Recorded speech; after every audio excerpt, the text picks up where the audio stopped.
urban homesteading is trying to reconnect with the past, but at the same time taking into account the constraints and the reality of now in moving forward.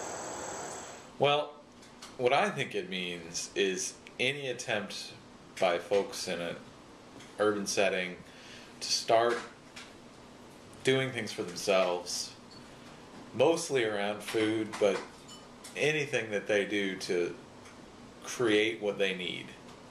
And to me, homesteading is the simple act of leaving it better than you found it.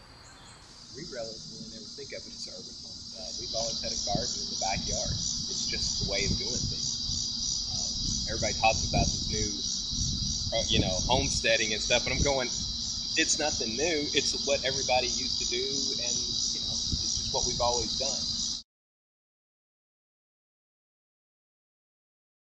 What motivates me is that I leave my house and it seems like the world's gone crazy.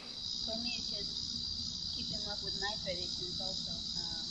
My family has been farming for as long as every generation. I was really frustrated that over the course of 2 generations, my parents and my grandparents, a lot of these skills that I knew were in my heritage were lost. Well, from family. My family has always gardened. Well, let me go back even further. My family has always farmed until my mother and father's generation. Both of us have a great desire to be in control of our destiny. If you are what you eat, but you don't know how what you ate lived, or how it died, or who it was, do you really know who you are? Also, too, it's quality of food. Everything, even half of our garden is engineered seed.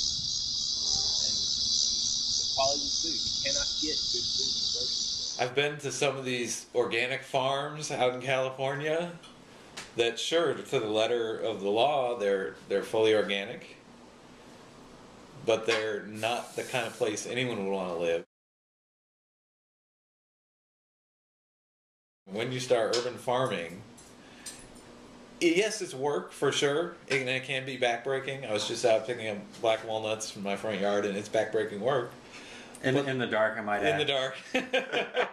It is also experimentation and discovery.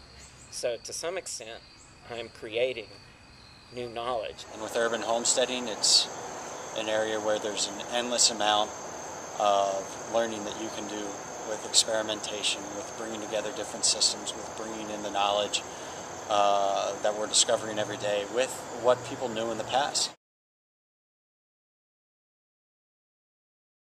Before, when I tried these things, it was either on a friend's property or on a place that I rented, which sometimes worked out really well and sometimes turned out to be an entire jungle. Space that gets us. Our garden is in somebody else's yard.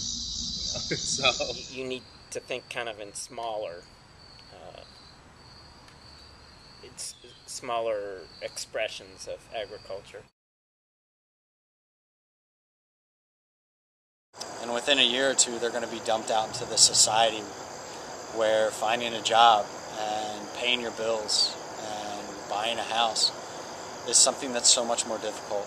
Whether it's because the grid goes out or because we run out of fossil fuels, which is obviously going to happen eventually, or because of dramatic climate change, flooding, drought, there's so much, I think, angst in our society right now about these things because we're really screwing things up and we don't know what's next. Take away electricity, take away oil, take away a lot of the infrastructure that we count on daily, and things fall apart quickly.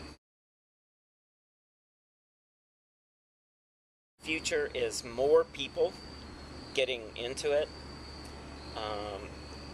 meaning growing something, husbanding something,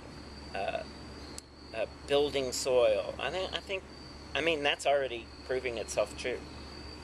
There's a movement, and I don't think it's bad. But the direction it's got to go is that everyone needs to start experimenting in their own home with the things they can do themselves. A lot of the students that I take out and show these places that are urban homesteads, they're totally blown away because it's looking at lawns, it's looking at houses in a totally different way. My mother and father instilled in me a respect for land and good food, and I'm just kind of trying to move that forward.